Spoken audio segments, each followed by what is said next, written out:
Share बाजार का माहौल इस समय उतार चढ़ाव भरा हुआ है।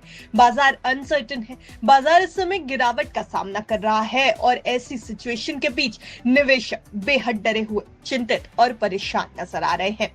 बाजार में इस उतार चढ़ाव की स्थिति का, इस अनसर्टेन स्थिति का असर अब म्यूचुअल फंड इंडस्ट्री पर भी बड़े तौर पर देखने को मिल रहा है। म्यूचुअल फंड्स में हाल ही में आई है बड़ी गिरावट। यहां तक कि एसआईपी स्टॉपेज को लेकर के जो ताजा हालात है वो निवेशकों को थोड़ा चिंतित कर सकते हैं। कई निवेशक हैं जिन्होंने अपनी एसआईपी तक को स्टॉप कर दिया है। म्यूचुअल फंड इंडस्ट्री में भी अब शेयर बाजार के उतार चढ़ाव के कारण उथल पुथल मची हुई है। लेकिन क्या म्यूचुअल फंड के ये जो आंकड़े सामने आए हैं, इनको लेकर निवेशकों को चिंता करना चाहिए? क्या इन आंकड़ों के कारण म्यूचुअल फंड इंडस्ट्री को परेशान होने की जरूरत है? क्या निवेशकों के पोर्टफोलियो पर बड़ा असर पड़ सकता है? ये सब कुछ आज समझेंगे फायदे के फंड की इस रिपोर्ट में, जहां पर हम आपके सामने आंकड़े भी पेश करेंगे और ये भी बताएंगे कि इस आंकड़े के बेसिस पर विशेषज्ञ और मार्केट एक्सपर्ट्स क्या कुछ कह रहे हैं। इसलिए वीडियो के अंत तक हमारे साथ जरूर बने रहिए। तो एसआईपी रोकने वालों की संख्या इन दिनों बढ़ती जा रही है। ये जो आंकड़े पेश हुए हैं ये दिखा रहे हैं कि किस तरह बीते कुछ महीनों में एसआईपीज यानी सिस्टमैटिक इन्वेस्टमेंट प्लान्स पर म्यूचुअल फंड इंडस्ट्री खास ध्यान देती नजर आ रही है। निवेशकों को लगातार सलाह भी दी जा रही है कि बाजार की गिरावट के बावजूद एसआईपी को जारी रखे, लेकिन फरवरी 2025 में एसआईपी रोकने वालों की संख्या रिकॉर्ड स्तर पर पहुंच चुकी है। एसआईपी स्टॉपेज रेशियो 122% पर पहुंच गया है, यानी नए एसआईपीज की तुलना में बंद होने वाली एसआईपीज की संख्या तेजी से बढ़ती दिखाई दे रही है। जनवरी की बात की जाए तो यही रेशियो 109% था और इससे पहले दिसंबर 2024 में ये महज 83% के करीब था। फरवरी में एसआईपी इनफ्लो 25,999 करोड़ रुपए रहा है, जो कि जनवरी में 26,400 करोड़ रुपए था। यानी साफ तौर पर फरवरी में एसआईपी इनफ्लो में गिरावट देखी जा रही है। एक्सपर्ट्स का कहना है कि बाजार की गिरावट के कारण कई निवेशकों ने अपनी एसआईपी रोक दी है। खासकर वो जो बिना किसी एडवाइजर के डायरेक्ट एसआईपी कर रहे थे, उन लोगों की तरफ से भी एसआईपी अब रोक दी गई है। लेकिन ये एक अस्थायी ट्रेंड हो सकता है, यानी एक टेम्पररी ट्रेंड हो सकता है। ऐसा लगातार जारी नहीं रह सकता और ऐसा भी हो सकता है कि बाजार में रिकवरी आने पर यह ट्रेंड बदल जाए। एक्सपर्ट्स का यही मानना है। वैसे अगर म्यूचुअल फंड्स की बात की जाए तो म्यूचुअल फंड्स इंडस्ट्री में काफी गिरावट देखने को मिल रही है।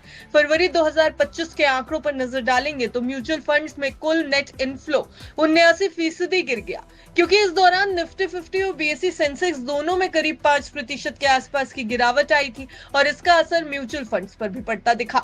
इक्विटी म्यूचुअल फंड्स के इनफ्लो में 26% की गिरावट रही। ये 29,303 करोड़ रुपए रह गया है फरवरी में, जबकि जनवरी में ये 39,687 करोड़ रुपए था। डेट म्यूचुअल फंड्स की अगर बात करेंगे तो यहाँ पर 6,525 करोड़ रुपए की निकासी हुई है, यानी कि 6,525 करोड़ रुपए निवेशकों ने निकाल लिए। जबकि जनवरी का आंकड़ा देखेंगे तो इसमें 1,28,000 करोड़ का इनफ्लो आया था।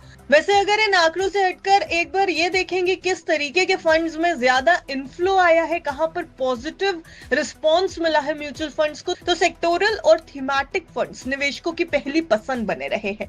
इन फंड्स में 5,711 करोड़ रुपए का इनफ्लो हुआ, जो कि सबसे ज्यादा है। वहीं फ्लेक्सी कैप फंड्स की बात की जाए तो यहाँ पर 5,104 करोड़ का इनफ्लो देखने को मिला है। हालांकि सबसे कम इनफ्लो डिविडेंड यील्ड फंड्स में आया, जो महज 68 करोड़ 65 लाख रुपए का रहा है। वहीं मिड कैप और स्मॉल कैप फंड्स में भी निवेश अब घट गया है।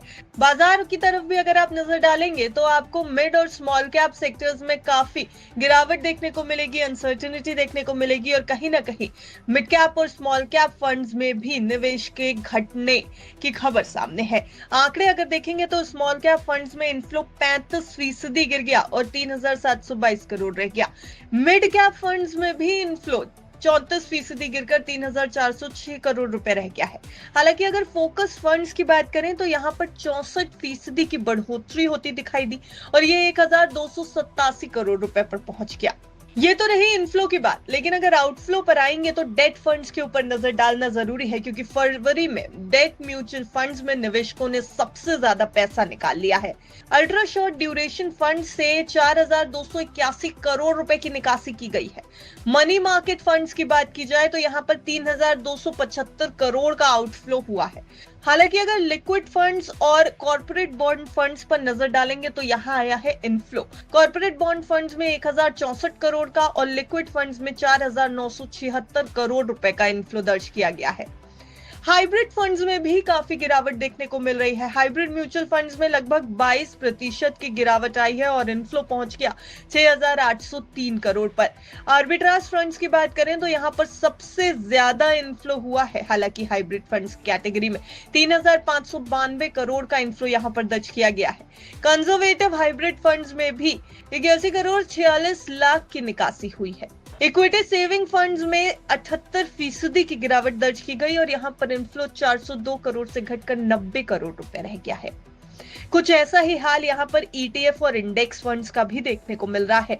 इंडेक्स फंड्स में 4,177 करोड़ का इनफ्लो देखने को मिला, लेकिन दूसरे ईटीएफ फंड्स की अगर बात करें तो यहां पर 3,846 करोड़ का इनफ्लो देखने को मिला। हालांकि गोल्ड ईटीएफ में 47% की गिरावट आई है।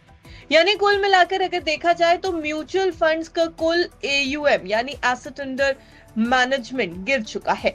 फरवरी 2025 में म्यूचुअल फंड इंडस्ट्री का कुल एयूएम 4% गिरकर 64,26,000 करोड़ रुपए हो गया है, जो जनवरी में 66,98,000 करोड़ रुपए था।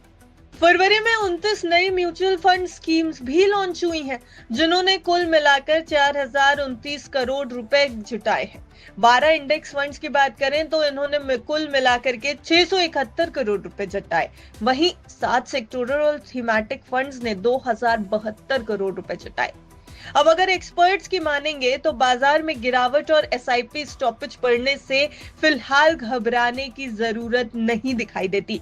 प्लान रूपी के फाउंडर अमोल जोशी के मुताबिक निवेशक पूरी तरह से बाजार से बाहर नहीं हो रहे, बल्कि फंड्स को ज्यादा सुरक्षित ऑप्शंस में शिफ्ट कर रहे हैं। वहीं यूपी इन्वेस्ट के प्रवीण कुलकर्णी का यह कहना है कि एसआईपी को बंद करने से आपको नुकसान हो सकता है, क्योंकि ये एक लंबी अवधि की रणनीति होती है, यानी एक लॉन्ग टर्म गोल है। एम्फी के सीईओ वेंकट चालसानी ने भी यही कहा है कि फरवरी में देखी गई गिरावट सामान्य पैटर्न का हिस्सा है और ये पिछले 2-3 सालों में भी ऐसा ही रहा है, यानी घबराने की बात नहीं है। बाजार में उतार चढ़ाव तो बना रहेगा, लेकिन एसआईपी और म्यूचुअल फंड्स में निवेश लॉन्ग टर्म में फायदेमंद होता है। एक्सपर्ट्स भी यही कह रहे हैं कि जो निवेशक सही प्लानिंग और पोर्टफोलियो मैनेजमेंट कर रहे हैं, उन्हें फिलहाल घबराने की जरूरत नहीं है। डिजिटल टेक्नोलॉजी ने निवेश को आसान जरूर बना दिया है, जिससे लोग अब तेजी से अपने पोर्टफोलियो को एडजस्ट कर सकते हैं। तो अगर आपने एसआईपी या म्यूचुअल फंड में निवेश किया है तो घबराने की जरूरत नहीं होनी चाहिए। सही रणनीति अपनाकर बाजार में बने रह सकते हैं। ये सब कुछ एक्सपर्ट व्यूज थे और साथ ही साथ हमने आपके सामने वो सभी आंकड़े रखे जो म्यूचुअल फंड इंडस्ट्री की तरफ से पेश किए गए हैं। हम आपको ये भी बता दें कि फायदे के फंड की ये रिपोर्ट सिर्फ आपकी जानकारी के लिए बनाई गई है। अगर आपको बाजार में कहीं भी निवेश करना है तो बिस्तक की आपको यही सलाह है कि आप अपने फाइनेंशियल एडवाइजर की राय एक बार जरूर ले लें। ब्यूरो